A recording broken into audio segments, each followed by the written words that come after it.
जनतासँग जनप्रतिनिधि।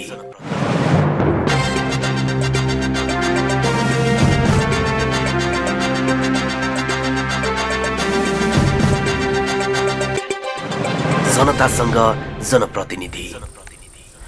नमस्कार, कार्यक्रम जनतासँग जनप्रतिनिधिबाट यहाँलाई हार्दिक स्वागत छ। म योगराज विश्वकर्मा। कार्यक्रम जनतासँग जनप्रतिनिधि बागचौर नगरपालिकाको आर्थिक सहयोगमा रियल भोइस मिडिया हाउस प्राली श्रीनगरले उत्पादन गरेको हो। यो कार्यक्रम तपाईँ सल्यानको रेडियो मध्य पहाडबाट आइतबार र बुधबार बेलुका 7 बजे सुन्न सक्नुहुन्छ भने दियो अनलाइन टिभी एचडी युट्युब च्यानलबाट हेर्न पनि सक्नुहुन्छ। आजको कार्यक्रम हामी बागचौर नगरपालिका वडा नम्बर 9 मा तयार पार्दैछौँ। आज हामीसँग हुनुहुन्छ यस वडाका वडाध्यक्ष मोहन चन्दज्यू। जनतासँग जनप्रतिनिधि। अध्यक्षज्यू, यहाँलाई कार्यक्रम जनतासँग जनप्रतिनिधिमा स्वागत छ। धन्यवाद। बागचौर नगरपालिका वडा नम्बर 9 विशेषतः सुन्तला उत्पादनका दृष्टिले प्रख्यात छ। यो कोटमौला क्षेत्र, विशेष गरी अझ यो 9 नम्बर वडा। यो सुन्तलासँगै यो वडाका पहिचानहरू के छन् र यो वडाका सम्भावनाहरू के छन्? यहाँले भने जस्तै समग्रमा हाम्रो यस बागचौर नगरपालिका वार्ड नम्बर 9 सुन्तला खेती र यसको उत्पादनका दृष्टिकोणले, यसका चाहिँ सम्भावनाका दृष्टिकोणले र अहिले चाहिँ भए गरेका सम्पूर्ण चाहिँ प्रयास र गतिविधिको हिसाबले चाहिँ यो समग्रमा सुन्तलाको पकेट एरिया चाहिँ भनेर चाहिँ चिनिन्छ। र सँगसँगै यहाँ चाहिँ सम्भावनाको दृष्टिकोणले अब चाहिँ यहाँ पशुपालन, यहाँ चाहिँ अब विभिन्न खाले चाहिँ अन्य खेतीयोग्य जमिनहरू पनि भएको अवस्था हो। र मथिल्लो चाहिँ भूभागमा चाहिँ सामान्य रूपमा आलु खेती र सँगसँगै यो सुन्तला आसपास सुन्तला उत्पादन हुने ठाउँमा केही मात्रामा भए पनि अदुवा खेती पनि अलिकति हुने ठाउँ हो। र सँगसँगै सामान्य रूपमा पशुपालनको दृष्टिकोणले पनि यहाँ केही कृषकहरू भैँसी पालन सँगसँगै सामान्य रूपमा बाख्राहरू पनि व्यवसाय रूपमा नलागे तापनि मिश्रित रूपमा चाहिँ अब त्यो सबै प्रकारका खेतीपातीमा जोडिएको अवस्था छ यहाँ। जस्तो यो बागचौर नगरपालिका वडा नम्बर 9 विकासको कुन गतिमा अगाडि बढ्दैछ? के कामहरू भए त यहाँले कार्यभार सम्हाल्नु भएको वडाध्यक्षको रूपमा जिम्मेवारी सम्हालेको 4 वर्ष पुगिसकेको छ। यो 4 वर्षको अवधिमा के कामहरू भए त यो बागचौर नगरपालिका वडा नम्बर 9 मा? बागचौर नगरपालिका वार्ड नम्बर 9 विशेषतः म दावाका साथ भन्ने गर्छु कि बागचौर नगरपालिका वार्ड नम्बर 9 भू बनावटका हिसाबले, यहाँको बस्ती बसावटका हिसाबले, यहाँको चाहिँ संरचनाको हिसाबले हेर्ने हो भने सम्भवतः बागचौर नगरपालिकाकै सबैभन्दा विकट वडामा चाहिँ यो वडा पर्ने गर्दछ।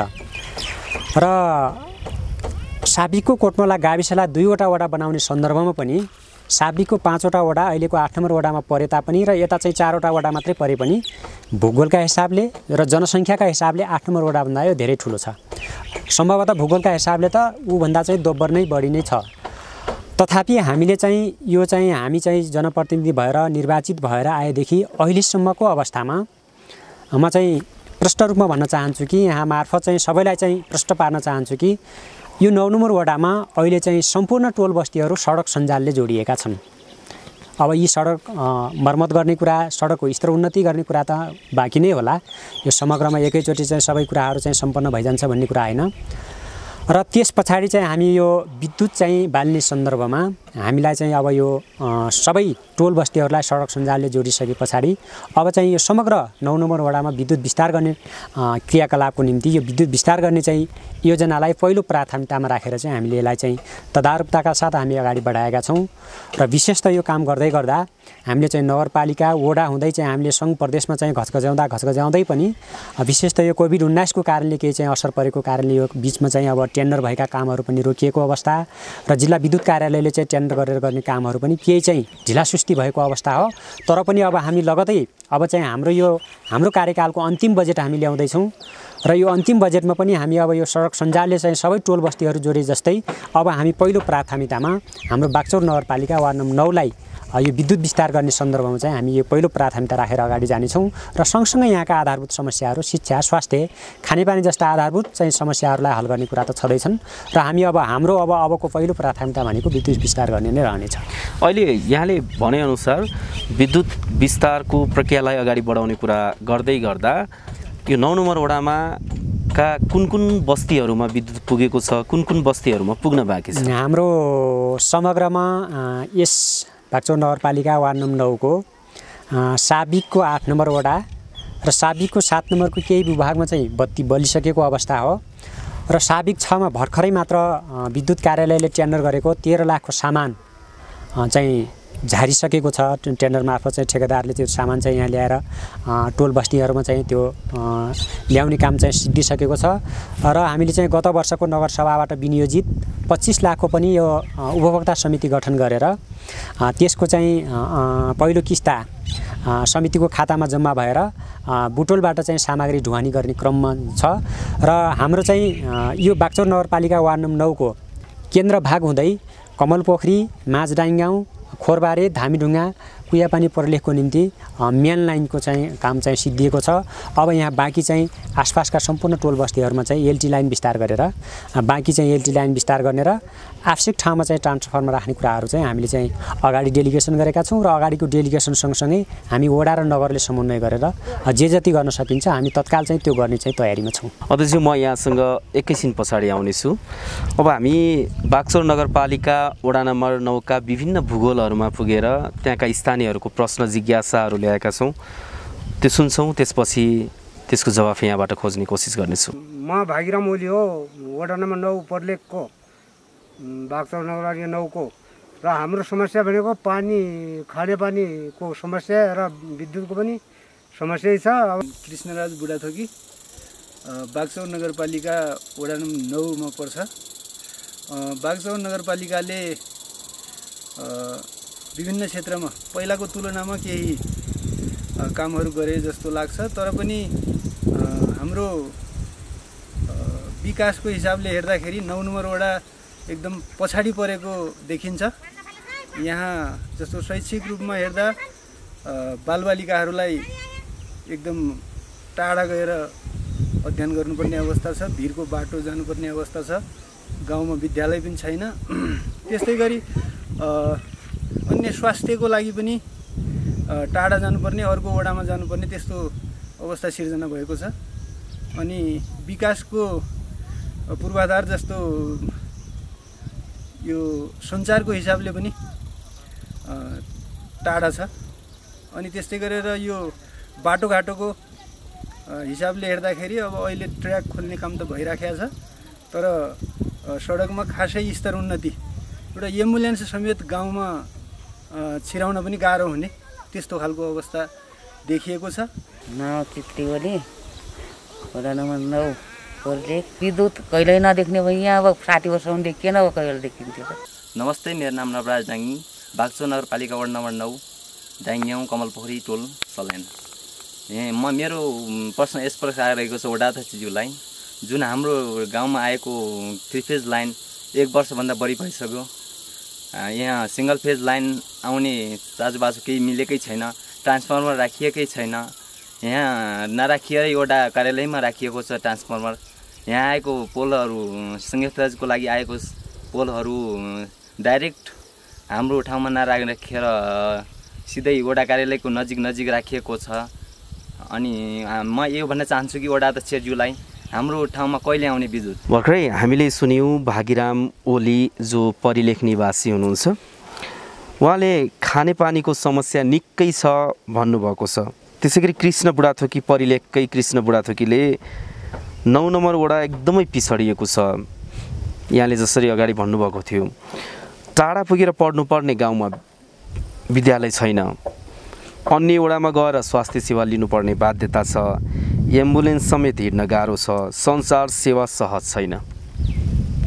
भागिराम ओली र कृष्णराज बुढाथोकीको प्रश्न यस्तो रहेको छ। भागिराम ओलीले गरेको प्रश्नमा चाहिँ मैले मेरो आफ्नो चाहिँ प्रश्नको उत्तर दिन चाहिँ मैले चाहिँ अगाडि बढेँ निश्चित रूपमा यहाँहरूले भने जस्तै खानेपानीको समस्या समग्रमा चाहिँ परिलेखको मात्रै नभएर समग्र वडाकै समस्या हो र हामीले त्यहाँको विषयवस्तुमा हामीले अगाडि पनि खानेपानी मर्मतको चाहिँ अगाडि बढाउँदै नबढाएको अवस्था चाहिँ होइन। विशेष त खानेपानीलाई सम्बोधन गर्ने सवालमा एउटा समस्या के छ भन्दाखेरि कुनै एउटा टोल विशेषमा खानेपानीका ससाना मुहानहरू चाहिँ धेरै छन्। त्यो एउटा मुहानलाई चाहिँ संरक्षण गर्यो, एउटा मुहान मर्मत गर्यो, त्यो एउटा मुहानमा खानेपानी निर्माणको आयोजना चाहिँ छनौट गरेर हाल्यो भने त्यहाँका समग्र चाहिँ उपभोक्ताहरूलाई नसमेटिने एउटा समस्या त्यो छ। त्यो एउटा चाहिँ त्यहाँको मात्रै नभएर समग्र समस्या हो।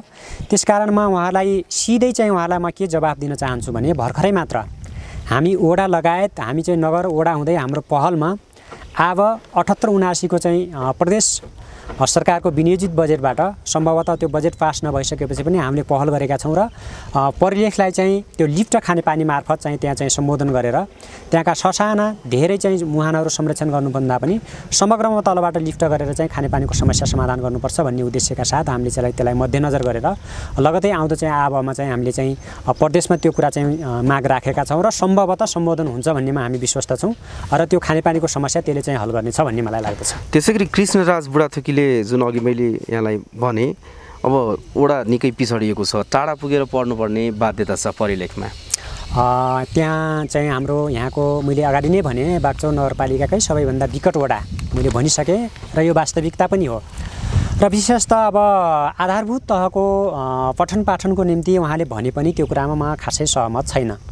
विशेष त हिजो सल्यान जिल्लाको हकमा साबिकको कोटमौला गाविस हुने बेलामा सबैभन्दा बढी विद्यालय भएको साबिकको गाविस कोटमौला थियो भने अहिले बागचौर नगरपालिकाको सबैभन्दा बढी विद्यालय सञ्चालन भएको वडा 9 नम्बर वडा हो। यद्यपि हाम्रो वडामा 9वटा विद्यालयहरू सञ्चालनमा छन् र उच्च शिक्षा माविदेखि माथिल्लो तहको चाहिँ शिक्षा पठन पाठनको निम्ति अब बाहिर जानुपर्ने बाध्यता होला, त्यो स्वाभाविक हो। र उहाँले भने जस्तै मैले अगाडि चाहिँ जोडिहालेँ भू बनावटका हिसाबले विकटताको हिसाबले आधारभूत तहका विद्यालयसम्म पुग्नलाई पनि केही ससाना बालबालिकालाई केही चाहिँ टाढाको दूरी पर्ने त्यो स्वाभाविक छ। जनसङ्ख्या र चाहिँ उसलाई भूगोललाई आधार बनाउँदाखेरि जनसङ्ख्यालाई चाहिँ आधार बनायो भने विद्यालय खोल्नुपर्ने चाहिँ मापदण्ड पुग्दैन। तर भूगोलकै चाहिँ मापदण्ड बनाएर नै यहाँ चाहिँ 9वटा विद्यालय सञ्चालनमा आएका हुन्।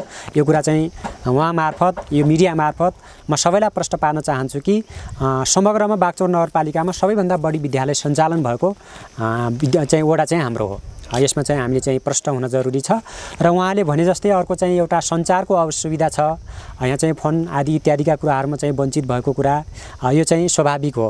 र हाम्रो चाहिँ यो लगतै चाहिँ नेपाल टेलिकमको टावर चाहिँ निर्माणाधीन अवस्थामा छ। हामीले चाहिँ पटक पटक ताकेता गरिराखेका छौँ र ठेकेदारले चाहिँ यो लकडाउनको कारणले बन्दाबन्दीको कारणले त्यो टावर निर्माण गर्ने सामग्री नेपालमा मात्र नभएर भारतबाट ल्याउनु पर्ने भएको कारणले आदि इत्यादि तमाम समस्याका कारणले मैले चाहिँ छिटो छरितो काम गर्न सकेन। यसको निम्ति चाहिँ म लागे पुगेसम्म म तत्कालै चाहिँ यो बन्दाबन्दी चाहिँ सकिने बित्तिकै म छिटो चाहिँ यो निर्माण गर्ने काममा चाहिँ लाग्छु भनेर चाहिँ ठेकेदारसँग हाम्रो कुराकानी भइरहेको छ। र त्यो चाहिँ नेपाल टेलिकमको टावर चाहिँ निर्माणाधीन अवस्थामा छ। त्यहाँको केही चाहिँ पूर्वाधार निर्माण गर्ने काम चाहिँ सिद्धिएको छ। सम्भवतः हामीलाई लाग्छ यो आउँदो आर्थिक वर्षमा चाहिँ त्यो टावर निर्माण भएर यहाँको चाहिँ जो मिडियाको चाहिँ जो समस्या छ, सञ्चारको जुन समस्या छ त्यो समस्या चाहिँ हल हुन्छ भन्ने चाहिँ म विश्वस्त गराउन चाहन्छु। अब त्यो वडामा परिलेख क्षेत्रमा स्वास्थ्य सेवा लिन पनि टाढा जानुपर्ने बाध्यता औल्याउनु भएको छ र गाउँमा एम्बुलेन्स हिँड्न समेत गाह्रो छ। बाटोको अवस्था स्वाभाविक रूपमा एउटा चाहिँ यहाँ चाहिँ दिनानुदिन मान्छेलाई भइपरि आउने समस्या, मान्छे बिरामी हुँदा, अन्य आकस्मिक दुर्घटनाहरू हुँदा, अन्य आकस्मिक समस्याहरू आइपर्दा 12 महिना चाहिँ गाडी सञ्चालन गर्ने अवस्था छैन। यो चाहिँ हामीले प्रष्ट रूपमा इमान्दारीपूर्वक बताउनुपर्छ। मैले भनिहालेँ हामीले प्रत्येक टोल बस्तीमा सडक सञ्जाललाई जोड्ने मात्रै काम गरेका छौँ ताकि सधैँभरि चाहिँ गाडी सञ्चालनमा ल्याउनको निम्ति सडकको स्तर उन्नति हुनुपर्छ। त्यो स्तर उन्नति चाहिँ हामीले सबै ठाउँमा गर्न सकेका छैनौँ। र अर्को कुरा रह्यो, म चाहिँ अलिकति जोडिहालेँ स्वास्थ्यसँग सम्बन्धित कुरा। अब स्वास्थ्य सञ्चालनको सम्बन्धमा पनि अहिले चाहिँ हाम्रो वडाभित्रमै पनि एउटा सहरी स्वास्थ्य केन्द्र सञ्चालनमा छ। तर पनि अब यो भर्खर चाहिँ स्थापना भएको सहरी स्वास्थ्य केन्द्रमा हिजोको चाहिँ प्राथमिक स्वास्थ्य केन्द्र, हिजोका चाहिँ सहरी स्वास्थ्य केन्द्रहरूमा इलाका स्वास्थ्य कार्यालयहरूमा पाउने सेवा सुविधा यहाँबाट प्राप्त हुँदैन। किनभने यो सुरुवाती चरण हो, यो पहिलो स्टेपको चाहिँ संस्था भएको कारणले सबै हुन सक्दैन। र मैले भने अलिकति विकटताको हिसाबले यही चाहिँ खोरबारे आसपासमै चाहिँ त्यो सहरी स्वास्थ्य केन्द्र स्थापना भएको अवस्था हो। र अलि चाहिँ दूरदराजका टाढाका टोल बस्तीहरूलाई यही आउँदा पनि 1-1.5 घन्टाको बाटो हिँड्नुपर्ने अवस्था छ।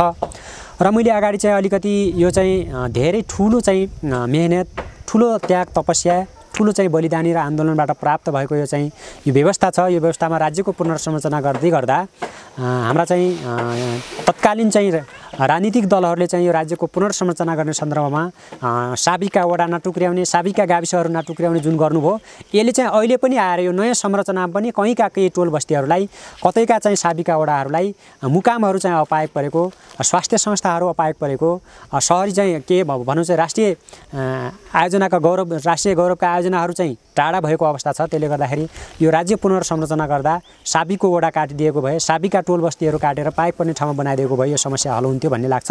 तर पनि यो अब चाहिँ संरचना गर्दा मिस्टेक भयो भनेर होइन, र हामीले आवश्यकताको आधारमा यसलाई चाहिँ अब थप चाहिँ वृद्धि गर्दै जाने, आवश्यकताको आधारमा चाहिँ टाढाका बस्तीहरूमा पुनः चाहिँ जनसङ्ख्या त्यहाँको भूगोललाई आधार गरेर चाहिँ ती संरचनाहरू स्थापना गर्ने, सञ्चालन गर्ने कुरामा चाहिँ हामीले मात्रै नभएर जो चाहिँ हामीले नगर, प्रदेश र सङ्घसम्म चाहिँ हामीले डेलिगेसन गर्ने कुरा, माग गर्ने कुरामा हामी गर्छौँ। यो हाम्रो चाहिँ क्षमता, हाम्रो पहुँचको कुरा मात्रै नभएर यो चाहिँ समग्र राज्य चाहिँ यसमा चाहिँ लाग्यो भने, समग्र राज्यको चाहिँ तालमेल यसमा मिल्यो भने सम्भव हुने कुरा हुन्।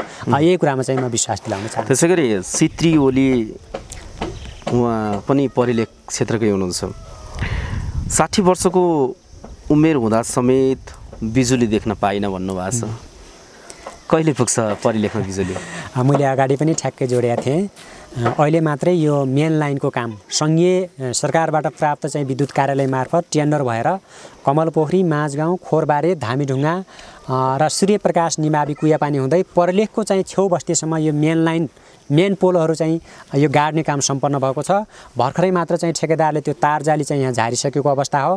त्यो गर्न बित्तिकै आगामी यो चाहिँ कर्मागत योजना हो, सङ्घको कर्मागत योजना भएको कारणले अब आउँदो बजेटबाट मेन लाइनको नभएर सहायक एलटी लाइन विस्तार हुन्छ र त्यहाँको आवश्यकतामा, त्यहाँको सापेक्षतामा ट्रान्सफर्मरको पनि हामीले चाहिँ डेलिगेसन, त्यो निवेदन चाहिँ हामीले चाहिँ त्यो विद्युत कार्यालयमा चाहिँ पेश गरिसकेका छौँ र सम्भवतः हामी चाहिँ आउँदो आर्थिक वर्षमा चाहिँ त्यहाँसम्म हामी चाहिँ विद्युत बाल्ने लक्ष्यमा छौँ र सम्भवतः हामी चाहिँ विद्युत बाल्छौँ भन्ने चाहिँ म दाबी गर्न चाहन्छु। त्यसै गरी नवराज डाँगी कमल पोखरी निवासी नवराज डाँगीले यो 3 फेज लाइन आएको झन्डै 1 वर्ष भयो, ट्रान्सफर्मर गाउँमा नराखी वडामा मात्र राखियो, हाम्रो गाउँमा कहिले विद्युत आउँछ भनेर जिज्ञासा राख्नु भएको छ। उहाँहरूले राखेको कुरा उहाँहरूको बुझाइमा त्यो चाहिँ मैले र हामीले अन्यथा लिनु हुँदैन। यो पहिलो कुरा त विद्युत बाल्ने सन्दर्भमा पहिला चाहिँ 3 फेज लाइन विस्तार गर्नुपर्छ, त्यसपछि चाहिँ शाखा लाइन विस्तार गरेर विद्युत बाल्ने कुरा रहन्छ। र फेरि पनि राज्यको पोलिसी, राज्यको चाहिँ एउटा चाहिँ नर्म्स के थियो भने कुनै पनि वडा के अरे चाहिँ पालिकाका मुकाम, त्यसपछि वडाका चाहिँ सदरमुकामहरूमा पहिलो चरणमा चाहिँ विद्युत विस्तार गर्ने उद्देश्य, त्यो चाहिँ विधि, कार्यविधि अनुसार चाहिँ यो चाहिँ खोरबारेमा चाहिँ ट्रान्सफर्मर राखिएको छ र यो खोरबारेको ट्रान्सफर्मरले उता कमलपोखरी बत्ती बल्दैन अथवा चाहिँ अगाडिको भूबस्तीहरूमा चाहिँ बत्ती बल्दैन भन्ने होइन। र यो चाहिँ हामी यो कर्मागतमै भएको कारणले उहाँहरूले चाहिँ अलि ढिला भएको कारणले यो विद्युतको काम गर्ने कुरा चाहिँ ठ्याक्कै भने जस्तो आत्तिकै अवस्थामा हामी चाहिँ हतार गरेर नै विद्युत बलिजान्छ भन्ने पनि होइन। र अब उहाँले चाहिँ हजुरहरूसँग चाहिँ विगतमा केही चाहिँ प्रश्न गर्नुभयो होला। आज मात्रै चाहिँ उहाँको गाउँमा एलटी लाइनको पोल झरिसकेको छ र ट्रान्सफर्मर पनि त्यहाँ चाहिँ झरिसकेको छ। त्यो कुराले चाहिँ उहाँको चाहिँ जो जिज्ञासा थियो, जो प्रश्न थियो, त्यो कुरा चाहिँ सम्बोधन भएको कुरा चाहिँ म जानकारी गराउन चाहन्छु। कार्यक्रम जनतासँग जनप्रतिनिधि सुन्दै र हेर्दै हुनुहुन्छ। यो कार्यक्रम तपाईँ सल्यानको रेडियो मध्य पहाडबाट आइतबार र बुधबार बेलुका 7 बजे सुन्न सक्नुहुन्छ भने डियो अनलाइन टिभी एचडी युट्युब च्यानलमा हेर्न सक्नुहुन्छ। यो कार्यक्रम बाक्सोर नगरपालिकाको आर्थिक सहयोगमा रियल भोइस मिडिया हाउस प्राली श्रीनगरले उत्पादन गरेको हो। आज हामीले बाक्सोर नगरपालिका वडा नम्बर 9 मा आजको श्रृङ्खला तयार पार्दैछौँ। हामीसँग कुराकानीका लागि हुनुहुन्छ यस वडा नम्बर 9 का वडाध्यक्ष मोहन चन्दज्यू। अध्यक्षज्यू, अब यो वडा यहाँले भूगोलको हिसाबले बाक्सोर नगरपालिकाको सबैभन्दा ठुलो भन्नुभयो, अब भूगोलको हिसाबले ठुलो पनि भयो। अब विकास निर्माणका पूर्वाधारहरू पुर्याउन केही चुनौतीहरू अवश्य नै छन्, तर यहाँ सम्भावना विशेष त कृषिजन्य उत्पादनका हिसाबले निकै सम्भावना बोकेको क्षेत्र पनि पर्यो। यो 9 नम्बर वडाबाट वार्षिक रूपमा कति जतिको सुन्तला चाहिँ यहाँबाट बाहिर जाने गरेको छ? यहाँका कति घर जति लगभग वडाको आँकडा अनुसार कति घर कृषकहरू चाहिँ सुन्तला खेतीमा संलग्न हुनुहुन्छ? विशेष त यो हाम्रो वडा बाक्सो नगरपालिका वार्ड नम्बर 9 को सन्दर्भमा विगत चाहिँ 15-20 वर्षदेखि यतातिर हेर्ने हो भने सुन्तला खेतीको हिसाबले र यसमा आबद्ध कृषकका हिसाबले सम्भवतः 50% भनौँ हाम्रो चाहिँ वडाको समग्र चाहिँ जनसङ्ख्याको हिसाबले चाहिँ 50% चाहिँ कृषकहरू चाहिँ सुन्तला खेतीमा आबद्ध हुनुहुन्छ।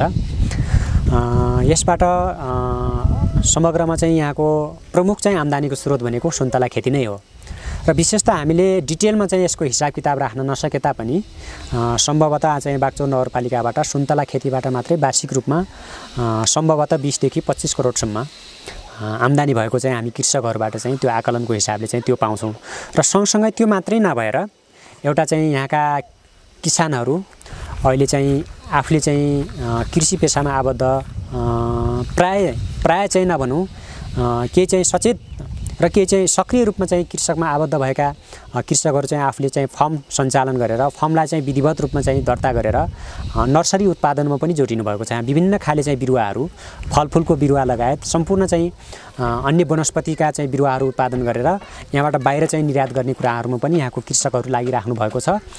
सपोर्टमा चाहिँ त्यो सुन्तलाको फलको चाहिँ निर्यातबाट मात्रै नभएर पनि यहाँ चाहिँ अहिले पछिल्लो चरणमा यहाँका किसानहरू चाहिँ नर्सरी उत्पादन गरेर चाहिँ मनग्य आम्दानी गर्ने चाहिँ सोचमा चाहिँ अगाडि हुनुहुन्छ र विभिन्न जिल्लाहरूमा यहाँबाट चाहिँ काठमाडौँसम्म यता चाहिँ पश्चिम चाहिँ महेन्द्रनगर धनगढीसम्म सुर्खेतसम्म यता चाहिँ विभिन्न जिल्लाहरूमा यो जिल्लाभन्दा बाहिरका विभिन्न जिल्लाहरूमा चाहिँ यहाँबाट विभिन्न उत्पादित बिरुवाहरू नर्सरीमा उत्पादन गरेका बिरुवाहरू पनि निर्यात गर्ने गर्नुहुन्छ र सँगसँगै हाम्रो वडाको सन्दर्भमा मैले अगाडि पनि जोडेँ एउटा सुन्तला खेतीमा मात्रै चाहिँ एउटा सम्भावना नभएर यहाँ चाहिँ पशुपालनका दृष्टिकोणले पनि एउटा समग्रमा चाहिँ बागचौर नगरपालिकामा चाहिँ अगाडि चाहिँ आकलन गरेको डाटामा नगरपालिकाले चाहिँ एउटा भैँसी सुत्केरी हुँदा बापत एउटा सुत्केरी चाहिँ भत्ता दिने एउटा कामको सुरुवाती गरेको थियो। त्यसको चाहिँ एउटा डाटा कलेक्सनमा पनि हाम्रो चाहिँ 9 नम्बर वडामा भैँसी पाल्ने कृषकहरू चाहिँ अलि चाहिँ धेरै भएको चाहिँ त्यसबाट चाहिँ देखिएको थियो र अहिले मात्रै पनि हामीले चाहिँ नगर र वडाको एउटा समन्वयमा बागचौर नगरपालिकाको यो वडालाई भैँसीको पकेट क्षेत्र पनि बनाउनुपर्छ भनेर यहाँका चाहिँ साबिकका 2वटा वडाका 2वटा टोल विशेष गरेर साबिकको 8 नम्बर वडाको धामीढुङ्गा र साबिकको 6 नम्बर वडाको चाहिँ यता हरिपुर भन्ने ठाउँलाई चाहिँ भैँसीको पकेट एरिया भनेर चाहिँ हामीले त्यहाँ छुट्याएका थियौँ र यो चालु आवामा चाहिँ त्यो विनियोजित बजेटबाट त्यहाँ चाहिँ भैँसीहरू खरिद गर्ने कुरा भैँसीको चाहिँ भकारो सुधारिएको चाहिँ भकारो निर्माण गर्ने कुराहरू चाहिँ त्यहाँ चाहिँ सम्पन्न भएको छ। र सँगसँगै मैले चाहिँ अर्को कुरा जोड्न चाहेँ यो प्रधानमन्त्री आधुनिकीकरण कृषि परियोजना अन्तर्गतको कार्यक्रम अन्तर्गत हाम्रो साबिकको वार्ड नम्बर 7 को बथानमा अहिले चाहिँ किबी खेतीको कार्यक्रमलाई पनि त्यहाँ चाहिँ एउटा सहकारी मार्फत स्वाभिमान कृषि सहकारी संस्थाको चाहिँ अगुवाईमा एउटा चाहिँ किबी पकेट क्षेत्र चाहिँ निर्माण गर्न सकिन्छ र हावापानीको दृष्टिकोणले त्यहाँको चाहिँ एउटा चाहिँ माटो उर्वरा त्यहाँको जमिनको भूबनावटको हिसाबले चाहिँ किबी खेतीलाई पनि हामीले चाहिँ निरन्तरता दिएर चाहिँ यसलाई चाहिँ अगाडि बढाउनुपर्छ भन्ने सोचका साथ त्यहाँको किसानहरू लाग्नु भएको छ र त्यसको पहिलो चरणको काम किबीको बिरुवाहरू ल्याएर चाहिँ रोप्ने काम र चाहिँ त्यहाँको चाहिँ आवश्यक पूर्वाधार निर्माण गर्ने काम चाहिँ त्यहाँ सञ्चालन भएको छ। यो पनि जानकारी गराउन चाहे र सहायक रूपमा र मिश्रित रूपमा चाहिँ अब सँगसँगै सामान्य रूपमा बाख्रा पालनहरू त्यो पनि अलिअलि जोडिएका कुरा हुन्। मैले अगाडि पनि जोडेँ सामान्य अलिअलि चाहिँ टिमुर खेती चाहिँ व्यावसायिक रूपमा नगरे तापनि त्यो मिश्रित रूपमा नै हो। अब अदुवा खेती सामान्य चाहिँ मथल्लो बेल्टामा अलिअलि आलु उत्पादन हुने क्षेत्रको रूपमा पनि हाम्रो वडा चाहिँ परिचित छ भन्ने चाहिँ म जानकारी गराउन चाहन्छु। अध्यक्ष म यहाँसँग केही बेर पछाडि आउँछु। अब हामी फेरि यस बागचौर नगरपालिका वडा नम्बर 9 का विभिन्न भूगोलमा पुगेर त्यहाँका स्थानीयहरूका प्रश्न जिज्ञासाहरू सुन्छौँ, त्यसपछि त्यसको जवाफ हामी खोज्नेछौँ। नमस्ते, मेरो नाम चुडामणि डाङ्गे हो। बागचौर नगरपालिका वडा नम्बर 9 माझगाउँबाट म केही कुराहरू यहाँ पछि राख्दैछु। यहाँ हाम्रो गाउँ र वडाको लागि केही कुराहरू हाम्रो सबभन्दा पहिला हाम्रो यस्तो समस्या छ कि हाम्रो गाउँबाट अर्को गाउँमा विद्युत नबलेर गएको छ। एउटा यो समस्या हो, किनभने सुरुदेखि बलेर जानुपर्ने थियो, हाम्रो गाउँलाई छोडेर अर्को गाउँमा बलेछ। यो एउटा हाम्रो अलि समस्या हो यो गाउँको लागि। अनि हाम्रो कृषकको लागि यस्तो समस्या छ कि हामीले उत्पादन गरेको कुनै सुन्तला अनि यो कागतीहरू नर्सरीहरू कुनै पनि भाव निश्चित छैन। जो बीज दलालहरूले कृषकहरूलाई रेट फिक्स नगरेरै लिने कार्यक्रम छ। अनि हाम्रो यो निश्चित भाव अथवा यो बोट बिरुवाहरूको नर्सरीको लागि लिएर एउटा नगरले व्यवस्था गरिदिनु पर्ने थियो र यहाँको कृषकहरूलाई अलि समस्या नै छ। अनि अरू यसो हाम्रो यहाँ समस्या छ हाम्रो, किनभने नगरले पनि हेर्नुपर्ने कुराहरू हो। अब यो अनुदानका कार्यक्रमहरू अब त्यो आउँछ, अब टाढाबाट मान्छेले मात्रै पाइरहेछ। अब एकचोटि जो फर्महरू दर्ता गरेका छ त्यसैले मात्रै ल्याउने, अनि फर्महरू त यहाँ थोरै मात्रामा दर्ता भएको छ, नभएकालाई पनि हेर्ने एउटा वातावरण गराइदिनु पर्ने हो। नमस्ते, मेरो नाम चाहिँ कमल ओली। म चाहिँ बागचौर नगरपालिका 9 खोरबारे वडा कार्यालय नजिकको स्थानीय बासिन्दा हो। खासमा भन्नुपर्दा चाहिँ आजको विषय चाहिँ धेरै विषयहरू छन्। हाम्रो चाहिँ यहाँनिर समस्याहरू धेरै थियो। बागचौर नगरपालिका वडा नजिकै भएर पनि हामीलाई चाहिँ यो जेठा मासमा चाहिँ 3 महिना जति चाहिँ खानेपानीको धेरै समस्या भइरहेको हुन्छ। प्लस रोडको थियो, रोड चाहिँ अहिले सम्भवतः विकास कर्मश भइरहेको हुनाले चाहिँ रोड चाहिँ आइसकेको, बिजुली पनि आइसकेको छ। प्लस अहिले चाहिँ पानीको समस्या भइरहेको हुनाले चाहिँ स्थानीय निकायहरू जताततै चाहिँ विकास भएको हुनाले चाहिँ हाम्रोमा चाहिँ अलिक ढिलो विकास भएको हो कि यहाँको स्थानीय तहहरूले अलिक कमै मात्रामा विकासका योजनाहरू ल्याएको हो कि जस्तो पनि लागेको छ। मेरो नाम शेरबहादुर बोराथी। ठेगाना अनि कुया पानी सबभन्दा ठुलो समस्या बिजुलीको र पानीको छ। पानी 6 महिना पुग्दैन, बिजुली आउने भने आएको छैन, खम्बाबाट गाडी आएको छन्। मेरो नाम टोपबहादुर ओली, बागचौर वडा नम्बर 9। म व्यापारी। हामीहरूलाई यहाँ साबिकको 9 मा जो छ अहिलेसम्म भएका विकास निकासका कार्यक्रमहरू के हुन्छन् त्यो पनि थाहा हुन्न। के गरी हामीहरूले रोइ कराई गर्ने भने त्यो पनि सुनाइ हुँदैन। र यिनी प्रधानमन्त्री रोजगार, मुख्यमन्त्री रोजगार भनेर लगाइया छ मान्छे, तिनीहरूबाट पनि कम सक्सेस हुने भए जस्तो देखिन्न। अध्यक्षजी, यहाँलाई चुडामणि राँगी माझगाउँबाट प्रश्न गर्नुभयो। आफ्नो गाउँमा बिजुली बलेन, तर त्यही गाउँबाट अर्को गाउँमा बिजुली गयो। कृषकको सुन्तला कागती नर्सरीको भाउ एकरूप छैन, बिचौलियाको मन परी छ र अनुदान टाठाबाठाले मात्रै पाउने गरेका छन्। फर्म दर्ता नभएकालाई हेर्ने वातावरण गराउनु पर्यो भन्ने खालको उहाँको प्रश्न रहेको छ। चुडामणि राँगीले गरेको प्रश्नको जवाब, जुन चाहिँ 3 फेज लाइन चाहिँ उहाँहरूको गाउँ हुँदै आछ र 3 फेज लाइन आइसकेपछि थोरै मात्र त्यो आर्थिक वर्षको, यो गत आर्थिक वर्षको थोरै मात्र एलटी लाइन चाहिँ जो विस्तार थियो मैले अगाडि जोडिहालेँ। राज्यको पोलिसी अन्तर्गत वडाको मुकाममा चाहिँ बत्ती बाल्नुपर्छ भन्ने सोचका साथ यहाँको खोरबारे टोलमा बत्ती बल्या हो। र उहाँले राखेको एउटा जुन जिज्ञासा छ, हाम्रो गाउँलाई चाहिँ ग्याप गरेर अगाडि गएर बत्ती बल्यो भन्ने कुरा, मैले अगाडि चाहिँ यो कुराको चाहिँ मैले चाहिँ सम्भवतः उत्तर त दिइसकेको थिएँ, तर उहाँले दिइसकेपछि, प्रश्न सोधिसकेपछि मैले यसको जवाब दिनुपर्छ भन्ने मलाई लागेको छ। उहाँले भनेको कुरामा मैले अगाडि जोडिहालेँ। यो चालु आबको चाहिँ नगरसभाबाट विनियोजित 25 लाखको उपभोक्ता समिति गठन भएर नगरपालिकाले पहिलो किस्ता जम्मा गरेर यसको सामान चाहिँ सम्भवतः बागचौर नगरपालिका आसपासमा चाहिँ यो सामान चाहिँ अनलोड भइसकेको छ र लगतै यो आर्थिक के चाहिँ अब यो साउन भदौतिर चाहिँ उहाँहरूको चाहिँ टोलमा लाइन चाहिँ विस्तार हुन्छ, एलटी लाइन विस्तार हुन्छ र ट्रान्सफरमा सम्भवतः कमल पोखरी र माझगाउँको बिचोबिचमा अर्को ट्रान्सफरमा राखेर त्यहाँ चाहिँ बत्ती बाल्ने काम तत्काल सुरु हुन्छ। मैले यति जवाब चाहिँ उहाँलाई दिएँ। र उहाँले अर्को जिज्ञासा राख्नु भएको छ, जो चाहिँ उत्पादन भएको चाहिँ जो कृषि उपजहरू छ, फलफुल बिरुवा आदि इत्यादिको चाहिँ यो रेटको हिसाबमा हामीले चाहिँ कृषकहरूले पाउने भावको हिसाबमा चाहिँ एकरूपता र समानता भएन भन्ने कुरा जुन छ, यसको विषयवस्तुमा चाहिँ यो हाम्रो मात्रै समस्या नभएर विशेष त माथिबाटै राज्यले एउटा चाहिँ यसको निश्चित चाहिँ एउटा मापदण्ड बनाउन नसक्यो, ठोस कार्यविधि बनाउन नसकेको समस्या हो। र अर्को कुरा चाहिँ जो अनुदान पाउने कुरा छ, एउटा कार्यविधि हुन्छ। कुनै पनि बजेट कार्यान्वयन गर्दा, कुनै पनि कार्यक्रम चाहिँ सञ्चालन गर्दा, त्यसको चाहिँ कार्यान्वयन गर्दा कुनै पनि कार्यविधि मापदण्ड बनाएर गर्ने गरिन्छ। जो चाहिँ अनुदानको कुरा छ, सम्भवतः वैधानिक रूपमा चाहिँ फर्म दर्ता नभएका कृषकहरूले त्यो चाहिँ प्रस्तावना दर्ता गर्न पाउँदैन। त्यसको निम्ति उहाँले चाहिँ प्रस्तावना दर्ता गर्नुपर्छ र त्यो प्रक्रियामा चाहिँ उहाँले प्रस्तावना दर्ता गर्दा गर्दै अगाडि पाएकाहरूलाई दोहोरियो, उहाँहरूले पाउनु भएन, नयाँले चाहिँ चान्स पाउनु भएन भने त्यो कुरा उहाँले जिज्ञासा राख्नुपर्छ। त्यसको कुरा सम्बोधन गर्ने कुरा, त्यसको समस्या हल गर्ने कुरामा हामी लाग्छौँ र त्यो कुरा चाहिँ हल गर्नको निम्ति सम्बन्धित कार्यालयहरू पनि लाग्छन्। र यद्यपि हामीले चाहिँ गत वर्ष यस्ता कुराहरू दोहोरिएको गुनासो आइसकेपछि हामीले बागचौर नगरपालिकाका कृषि शाखा, त्यसपछि जिल्ला कृषि कार्यालय अनि विभिन्न किसिमका सङ्घ संस्थाहरूसँग पनि यहाँ चाहिँ अन्य किसिमका एनजिओ परियोजनाहरू पनि चाहिँ सञ्चालित भएको कारणले कुनै पनि चाहिँ अनुदानमा प्राप्त गर्ने कुराहरूमा कुनै पनि फर्म र कृषकहरू दोहोरिनुहुन्न भन्ने कुरा चाहिँ हामीले चाहिँ विभिन्न कार्यालयहरूलाई जानकारी गराइसकेका छौँ र सम्भवतः यो चाहिँ विगतमा चाहिँ टाठाबाठाहरू अलि चाहिँ दौडधुप गर्न सक्ने अलि पढे लेखेका कृषकहरू चाहिँ अगाडि बढिरहेको अवस्थामा अब चाहिँ त्यो समस्या दोहोरिँदैन भन्ने कुरामा पनि म यो कुरामा प्रश्न पार्न चाहन्छु। त्यसै गरी खोरबारे वडा कार्यालय नजिकै बस्ने कमल ओलीले प्रश्न गर्नुभएको छ। वडा कार्यालय नजिक भएर पनि गर्मीयाममा खानेपानीको निकै समस्या भोग्नु परेको छ।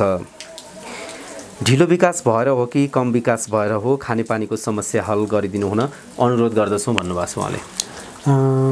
विशेषतः खानेपानीको सन्दर्भमा ढिलो र चाँडो विकास भन्दा पनि मैले अगाडि जोडे जस्तै सम्पूर्ण टोल बस्तीहरूमा खानेपानीको समस्या हल गर्ने विषयवस्तुमा खानेपानीका मुहानहरूको समस्या, त्यहाँका भूबनावटमा चाहिँ टोल बस्ती बसावटको हिसाबले चाहिँ त्यो एउटा चुनौतीकै रूपमा छ र यहाँको सन्दर्भमा पनि हामीले खानेपानीको विषयवस्तुमा सम्बोधनै नगरेको अवस्था होइन। उहाँहरूले चाहिँ सबै कुराहरू बिर्सनु पनि हुँदैन। हामीले गत आर्थिक वर्षमा मात्रै आशा परियोजना अन्तर्गतको खानेपानी मर्मतको योजनाको काम चाहिँ यही टोलमा गरेका छौँ र आगामी आयोजनाहरू चाहिँ छनौट गर्ने सन्दर्भमा र आगामी चाहिँ आबको कार्यक्रम सञ्चालन गर्ने सन्दर्भमा जुन आशा परियोजना अन्तर्गत सञ्चालन हुने कार्यक्रमको निम्ति हामीले चाहिँ एउटा कार्यविधि बनाएर नै त्यो कार्यक्रमलाई निरन्तर रूपमा अगाडि बढाइराखेको अवस्था हो र विशेषतः अब यहाँको खानेपानीको समस्याको समाधानको सन्दर्भमा यहाँका समुदायहरू पनि अलिकति सचेत हुन जरुरी छ भन्ने मलाई लाग्छ। एउटा चाहिँ सम्बन्धित चाहिँ वडाले, नगरपालिकाले अथवा चाहिँ प्रदेश सङ्घले चाहिँ योजना सञ्चालन गरिदिने कुरा, योजना सम्पन्न गरिदिने कुरा मात्रै ठुलो कुरा होइन। त्यो चाहिँ सम्पन्न भएको योजनालाई संरक्षण गर्ने कुरा, त्यसलाई व्यवस्थित रूपमा चाहिँ सञ्चालन गर्ने कुरा सबै उपभोक्ताहरूको जिम्मेवारी पनि हो र त्यो जिम्मेवारीभित्र उहाँहरू पनि छिर्नुपर्छ र हामीले चाहिँ वडा कार्यालय तर्फबाट, हाम्रो तर्फबाट हामी जनप्रतिनिधि हुनुको नाताले हामीले पहल गर्ने कुरा, हामीले चाहिँ त्यसको चाहिँ समस्यालाई हल गर्ने कुरामा चाहिँ हामी लाग्नेछौँ र लागिराखेका छौँ र विगतमा पनि हामीले मर्मतका कामहरू गरेका छौँ र आगामी दिनमा पनि हामी चाहिँ यहाँको समस्याको विषयवस्तुमा हामी चाहिँ यहाँका उपभोक्ताहरूसँग छलफल गरेर हामी चाहिँ एउटा नगर र वडाको बजेट मात्रै नभएर एउटा चाहिँ यो आशा परियोजना अन्तर्गत यहाँ चाहिँ जलवायु परिवर्तन अन्तर्गतको चाहिँ अनुकूलन आयोजनाहरू सञ्चालन गर्ने चाहिँ एउटा कार्यक्रम पनि निरन्तर रूपमा अगाडि बढिरहेको हुनाले ती समस्याहरूलाई त्यताबाट पनि हामी सम्बोधन गर्ने कुरालाई अगाडि बढाउनेछौँ। त्यसै गरी शेरबहादुर बुढाथोकी कुइएपनिबाट उहाँले भन्नुभयो अब पानीको कुरा यो वडामा धेरै ठाउँमा रहेछ, त्यहाँ पनि पानीकै कुरा उठ्याएको छ, बिजुलीको खम्बा मात्र छ तर बिजुली छैन भन्नुभएको छ। उहाँले सोधे जस्तै यो प्रश्न चाहिँ सम्भवतः धेरै टोल बस्तीबाट चाहिँ आइसकेको छ र मैले अगाडि पनि भने विशेषतः यो बिजुलीको खम्बा मात्रै त्यहाँ चाहिँ रहेको भन्ने अवस्था जुन छ, म के कुरामा प्रश्न पार्न चाहन्छु भने हामी वडा र नगरपालिकाले नगरसभाबाट चाहिँ विनियोजित बजेट हामीले चाहिँ विनियोजन गरिदिने हो। विनियोजित बजेटको चाहिँ उपभोक्ता समिति मार्फत त्यो आयोजना सञ्चालन गर्नको निम्ति नगरपालिकामा सम्झौता हुन्छ। सम्झौता हुनुभन्दा पहिला चाहिँ आयोजनाको चाहिँ लागत चाहिँ इस्टिमेट हुन्छ। त्यो इस्टिमेट अन्तर्गत के गर्ने भन्ने कुरा चाहिँ त्यो उपभोक्ता समिति र प्राविधिक सरहरूको समन्वयमा त्यो गर्नुपर्ने हुन्छ। विशेष त मलाई लाग्छ यो चाहिँ जानेर चाहिँ पोल मात्रै ठाडिएको छ भन्ने सन्दर्भको कुरा छ। त्यो विषयवस्तुमा उहाँले चाहिँ त्यो विनियोजित बजेटमा उहाँले चाहिँ त्यो इस्टिमेट गर्न लगाउँदा पोल मात्रै नल्याउने भएर चाहिँ तार त्यसमा लाग्ने चाहिँ डिस्पिन सहितको ल्याइदिए भएपछि बरु चाहिँ टोल के चाहिँ पोल अलि पुरै टोल बस्तीमा चाहिँ विस्तार हुने ठाउँमा केहीसम्म ठाउँमा मात्रै त्यहाँको चाहिँ आधा आधी ठाउँमा मात्रै चाहिँ पोलहरू विस्तार हुन्थ्यो होला र आधा ठाउँसम्म तार पनि विस्तार हुन्थ्यो होला। त्यो समस्या भनेको हाम्रो मात्रै समस्या नभएर सम्बन्धित चाहिँ त्यो आयोजना सञ्चालन गर्ने र सम्पन्न गर्ने उपभोक्ता समितिको जिम्मेवारीमा पनि रहन्छ होला। विशेष त हामीले यो मेन लाइन बाहेक शाखा लाइनको चाहिँ विद्युतको चाहिँ उपभोक्ता समिति गठन गर्दा तपाईँहरू पोल मात्रै ल्याउनुहोस्, पोलको काम मात्रै सुरुवात गर्नुहोस्, पोल मात्रै गाड्ने काम गर्नुहोस् भनेर हामीले चाहिँ निर्देशन गरेका छैनौँ र त्यसमा चाहिँ हामीले निर्देशन गर्न जरुरी पनि छैन। चाहे चाहिँ त्यो चाहिँ टेन्डर मार्फत होस् चाहे उपभोक्ता समिति मार्फत होस्, त्यो विद्युतको काम गर्दै गर्दा पोल मात्रै ल्याउने काम चाहिँ इस्टिमेट नगरेर चाहिँ सँगसँगै विनियोजित बजेटले चाहिँ कति पोल र त्यो बराबरको तार डिस्पिन अनि चाहिँ बाँकी लाइन विस्तार गर्नलाई आवश्यक पर्ने चाहिँ जुन जुन सामग्री हो त्यो सँगसँगै ल्याउनुपर्छ, त्यो समस्या हल हुन्छ भन्ने कुरा म चाहिँ जवाब दिन चाहन्छु। र बाँकी मेन लाइनको विषयवस्तु मैले अगाडि पनि यसको चाहिँ उत्तर दिइसकेको छु। मेन लाइनको विषयमा तार झरिसकेको छ र सम्भवतः यो साउन महिनाभित्र चाहिँ तार विस्तार गर्ने काम चाहिँ सम्पन्न हुँदैछ। त्यसै गरी अन्तिम प्रश्नको रूपमा टोप बहादुर ओलीले राख्नुभएको छ, 9 नम्बरमा के कुराहरू विकास हुन्छन् त्यो थाहा हुँदैन, सुनवाई पनि हुँदैन भन्नुभएको छ। वडाले थाहा नदिएको हो या उहाँले चाहिँ चासो नदिएको? त्यो चाहिँ समग्रमा विशेषतः बागचौर नगरपालिका वार्ड नम्बर 9 को सन्दर्भमा मात्रै नभएर समग्रमा बागचौर नगरपालिका, सल्यान जिल्ला, कर्णाली प्रदेश र समग्र देशको विषयवस्तुमा विकास निकास कति भएको छ भन्ने कुरा कसैले प्रचार गर्नु पर्दैन। विशेषतः यहाँ चाहिँ सम्बन्धित टोल बस्तीहरू, सम्बन्धित वडाभित्रका सम्पूर्ण आयोजनाहरू सम्पन्न हुँदा बित्तिकै त्यसबाट लाभान्वित हुने उपभोक्ताहरू स्वयं चाहिँ जानकार हुनुहुन्छ। त्यसबाट प्रष्ट देखिन्छ। मानिलिउँ मैले उदाहरणको निम्ति चाहिँ हामीले सडक निर्माण गऱ्यौँ, त्यो प्रत्यक्ष आँखाले देख्न सकिन्छ। समग्रमा चाहिँ विद्युत विस्तार गरौँ, पोल गाडिएको, तार विस्तार गरेको, बत्ती बलेको, त्यो समग्र देखिन्छ। र उहाँले भने जस्तै हामीले चाहिँ गत वर्ष र यो आबमा चाहिँ हामीले चाहिँ सार्वजनिक सुनवाई वडामा गर्न सकेका छैनौँ। यो कुरा चाहिँ हामीले स्वीकार्नुपर्छ। यसमा पनि हाम्रा चाहिँ बाध्यताका विषयहरू छन्। देश चाहिँ एउटा लकडाउनको अवस्थामा छ, बन्दाबन्दीको अवस्थामा चाहिँ एउटा धेरै चाहिँ मान्छे भेला गर्ने, जम्मा भेला गर्ने कुरा चाहिँ एउटा त्यो नीतिभित्र पनि पर्दैन, त्यो गर्न पनि मिल्दैन। त्यसले चाहिँ रोकिएका कुराहरू हुन्। र अन्य विषय वस्तुमा त मैले भनिहालेँ। यहाँ चाहिँ हामीले चाहिँ मैले एउटा विकटताका हिसाबमा पनि हामीले चाहिँ यहाँ विभिन्न खाले हाम्रो पहलमा, नगरपालिकाको पहलमा यहाँका चाहिँ विद्यालयहरूमा चाहिँ हाम्रो कार्यकालभित्रमै पनि 4-5वटा चाहिँ पक्की भवनहरू, विद्यालयका भवनहरू बनेका छन्। मैले भनिहालेँ 9 नम्बरका सम्पूर्ण टोल बस्तीहरू सडक सञ्जालले जोडिएका छन्। सडकको स्तर उन्नति चाहिँ भएको अवस्था होइन, यो चाहिँ हामीले भन्न मिल्दैन। सँगसँगै चाहिँ मैले भनिहालेँ अगाडि चाहिँ अब यो विद्युत विस्तार चाहिँ हाम्रो पहिलो प्राथमिकतामा छ र हामी आउँदो आबमा चाहिँ विद्युत चाहिँ सम्भवतः सबै टोल बस्तीहरूमा पुर्याउने उद्देश्यका साथ चाहिँ हामीले एउटा विधि बनाएर चाहिँ यसमा लागि परेका छौँ र आउँदो बजेटमा पनि हामी यसलाई चाहिँ पहिलो प्राथमिकता राखेर चाहिँ हामी अगाडि जानेछौँ। र हामीले विकास निकासका कुराहरूमा चाहिँ धेरै चाहिँ हल्ला गर्नुपर्ने, प्रचार गर्नुपर्ने जस्तो मलाई लाग्दैन। मैले भनिहालेँ विकास भन्ने कुरा छर्लङ्ग चाहिँ त्यहाँ भएको ठाउँमा चाहिँ देखिन्छ। हामीले धेरै गफ गर्न आवश्यक पनि छैन। विशेष त अब हामीले स्वीकार्नुपर्ने कुरा हिजो चाहिँ साबीको गाउँ विकास समितिमा 5-7 लाख रुपियाँ चाहिँ बाँट्ने मान्छे पनि यही छौँ। अहिले एउटा वडामा 50-60 लाखदेखि पौने करोडसम्मको चाहिँ विकासका आयोजनाहरू चाहिँ सम्पन्न भएका छन्। त्यो केही भएको छैन, केही चाहिँ भएको छैन भन्न मिल्दैन। सबै कुरा एकैचोटि सम्पन्न हुँदैनन्, सबै कुरा एकैचोटि व्यवस्थित हुँदैन। यो कुरामा चाहिँ हामी सबै चाहिँ सम्पन्न भइसकेका छ, सबै व्यवस्थित भइसक्यो भन्ने चाहिँ हामी भन्न चाहन्नौँ। र चाहिँ केही भएको छैन भन्ने पनि होइन। थुप्रै आधारभूत समस्याहरू हल भएका छन्। विद्यालयहरूमा चाहिँ थुप्रै समस्याहरू थिए। केही विद्यालयहरू चाहिँ हाता घेरबार भएका छन्, केही विद्यालयहरू चाहिँ भवन निर्माणको चाहिँ सम्पन्न हुने चरणमा छन् र नभएका विद्यालय भवनहरू चाहिँ नभएका चाहिँ सम्बोधन नभएका विद्यालयहरूमा चाहिँ हामी आगामी आर्थिक वर्षको बजेटले पनि त्यसलाई सम्बोधन गर्नेछौँ। र बाँकी खानेपानीको कुरा, शिक्षा, स्वास्थ्य, अन्य कुराहरू चाहिँ मैले भनिहालेँ। एकै आर्थिक वर्षको बजेटले, एकै पटकको चाहिँ कार्यक्रमले सबै कुरा समेटिँदैन, सम्बोधन हुँदैन र आगामी दिनमाहरू क्रमशः चाहिँ क्रमागत रूपमा विस्तार र सम्पन्न हुँदै जान्छन्। यही कुरा चाहिँ म विश्वास दिलाउन चाहन्छु। टोपबहादुर ओलीले नै प्रधानमन्त्री, मुख्यमन्त्री रोजगारमा कार्यक्रममा लगाइएका मान्छेहरूबाट काम सक्सेस भएन भन्नुभएको छ। के काम बिग्रियो त्यस्तो ओडामा लगाइएका मान्छेहरूबाट? यो म प्रश्न पार्न चाहन्छु कि हामी चाहिँ विगतमा चाहिँ बाटो निर्माण गर्दा मेसिन मार्फत निर्माण गरेका थियौँ र अन्य आयोजनाहरू सम्पन्न गर्दा पनि हामी चाहिँ केही कुराहरू चाहिँ सामग्री चाहिँ परिचालन गरेर, मेसिनहरू परिचालन गरेर केही चाहिँ जनसमुदायहरूले चाहिँ जनश्रमदान र मान्छेको मेहनत र परिश्रमबाट सम्पन्न गर्ने गरेका थियौँ। र प्रष्ट रूपमा म चाहिँ के भन्न चाहन्छु भने त्यो चाहिँ बजेट एउटा निश्चित बजेटलाई त्यो चाहिँ जेसिबी, एक्सकाभेटर चाहिँ मेसिनले निर्माण गर्ने कुरा र त्यही बजेटलाई मान्छेले गर्ने कुरामा धेरै अन्तर हुन्छ। त्यो चाहिँ राज्यले पनि त्यो चाहिँ एउटा रोजगारी दिने सिलसिलामा जुन उद्देश्य ल्याएर चाहिँ प्रधानमन्त्री रोजगार कार्यक्रम सञ्चालन गर्ने कुरा, मुख्यमन्त्री रोजगार कार्यक्रम सञ्चालन गर्ने कुरा, मान्छेलाई चाहिँ बेरोजगार व्यक्तिहरूलाई रोजगार दिने जुन उद्देश्य राखेर चाहिँ त्यो कार्यक्रम एउटा कार्यविधि, एउटा नीति बनाएर चाहिँ लागेको छ। स्वाभाविक रूपमा हामीले कल्पना गरे जस्तो, आशा गरे जस्तो मान्छेबाट चाहिँ हुन सक्दैन। त्यसमा चाहिँ बेरोजगार व्यक्तिहरूमा चाहिँ तमाम महिलाहरू पर्नु भएको छ, केही अशक्त चाहिँ व्यक्तित्वहरू त्यसमा चाहिँ त्यो बेरोजगारको सूचीकृतमा पर्नु भएको छ। उहाँहरू चाहिँ काम गर्ने सन्दर्भमा हिजो चाहिँ जबकि चाहिँ यहाँको सन्दर्भमा जसले चाहिँ जमानामा चाहिँ गैती बेल्चा चाहिँ चलाएको थिएन, त्यस्ता महिला दिदीबहिनीहरू पनि चाहिँ अहिले चाहिँ बेरोजगारको सूचीमा परेर चाहिँ कामको सिलसिलामा रोजगारमा लाग्नु भएको छ। स्वाभाविक रूपमा हिजो चाहिँ धेरै मेहनत गर्ने चाहिँ धेरै चाहिँ बाहिर गएर चाहिँ परिपक्व भएका पुरुषको दाँजोमा उहाँहरूले काम गर्न नसकेको अवस्था हुनसक्छ।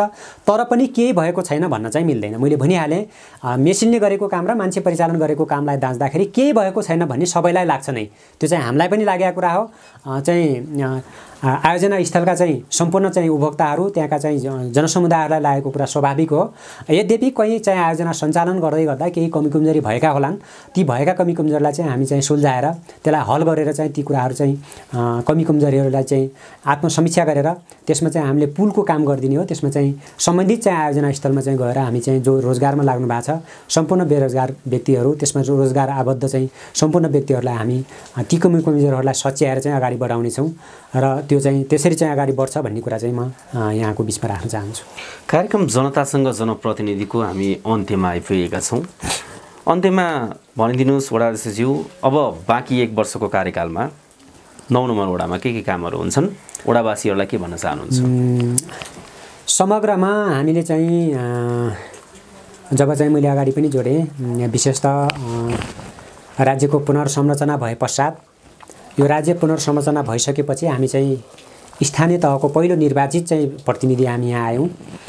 स्वाभाविक रूपमा चाहिँ यो पहिलो चरणको पहिलो चाहिँ निर्वाचित जनप्रतिनिधिहरूलाई समग्रमा चाहिँ यहाँको चाहिँ विकास निकासका कार्यक्रमहरू सँगसँगै चाहिँ प्रशासनिक फाँटका कुराहरू, पालिकालाई व्यवस्थित गराउने कुराहरू, वडालाई व्यवस्थित बनाउने कुराहरूमा थुप्रै समस्याहरू थिए। यहाँ चाहिँ विभिन्न किसिमका कार्यविधिहरू बनाउने कुरा, मापदण्डहरू बनाउने कुरा, त्यसमा पनि केही चाहिँ समस्याहरू रहे र हामीले चाहिँ नितान्त रूपमा एउटा चाहिँ कार्यविधि बनाएर एउटा चाहिँ आफ्नो भूगोल विशेष, एउटा चाहिँ आफ्नो चाहिँ पाएक पर्ने ठाउँलाई मात्रै नभएर यहाँको प्राथमिकतामा स्वाभाविक रूपमा ठगिएका भूबस्तीहरू, स्वाभाविक रूपमा ठगिएका चाहिँ टोल बस्तीहरूलाई छनौट गरेर चाहिँ हामीले मैले अगाडि जोडे जस्तै हामीले चाहिँ सम्भवतः प्रत्येक टोल चाहिँ सडक सञ्जालले जोडिएका छन् र हामी आगामी आर्थिक वर्षमा यहाँ चाहिँ विद्युत विस्तार गर्ने कुरालाई चाहिँ हामीले चाहिँ यो प्रदेशमा पनि यो कुरा राखेका छौँ, सङ्घमा पनि यो डेलिगेसन पुगेको छ र नगरपालिकामा पनि हामीले चाहिँ नगर कार्यपालिका हुँदै लगतै चाहिँ हाम्रो जो अन्तिम नगरसभा अब 78-79 को चाहिँ नगरसभा पनि हामी चाहिँ बस्दैछौँ। यसमा पनि हामी चाहिँ सम्भवतः विद्युत विस्तार गर्ने कुरालाई चाहिँ पहिलो प्राथमिकतामा राखेर जानेछौँ र सडक सञ्जालले जोडिएको छ र समग्रमा हामी चाहिँ आउँदो आर्थिक वर्षमा चाहिँ विद्युत विस्तार गर्ने कुरालाई चाहिँ पहिलो प्राथमिकता राखेर जानेछौँ र समग्रमा खानेपानीको चाहिँ सहल गर्ने कुरा, शिक्षा स्वास्थ्य लगायतका अन्य चाहिँ तमाम यहाँका विकास निकासका कुराहरूलाई चाहिँ हामी चाहिँ सबै कुराहरूलाई चाहिँ एउटा कर्मागत रूपमा मिलाएर चाहिँ अगाडि बढ्नेछौँ भन्ने कुरा म यहाँ चाहिँ राख्न चाहन्छु। हस्, कुराकानीका लागि यहाँलाई धेरै धेरै धन्यवाद। हस्, मेरो पनि धन्यवाद। कार्यक्रम जनतासँग जनप्रतिनिधिको आजको श्रृङ्खला हामीले बागसुर नगरपालिका वडा नम्बर 9 मा तयार पार्यौँ। आज हामीसँग हुनुहुन्थ्यो यस वडाका वडाध्यक्ष मोहन चन्द्रज्यू। आजको कुराकानी यहाँहरूलाई कस्तो लाग्यो? कृपया जस्तो लाग्यो त्यस्तै सल्लाह सुझाव प्रतिक्रिया दिँदै गर्नुहोला। यो कार्यक्रम हेर्ने र सुन्ने यहाँहरू सबैलाई धन्यवाद दिँदै कार्यक्रम उत्पादन युनिटसँगै म पनि आज्ञा चाहन्छु। नमस्ते। जनतासँग जनप्रतिनिधि।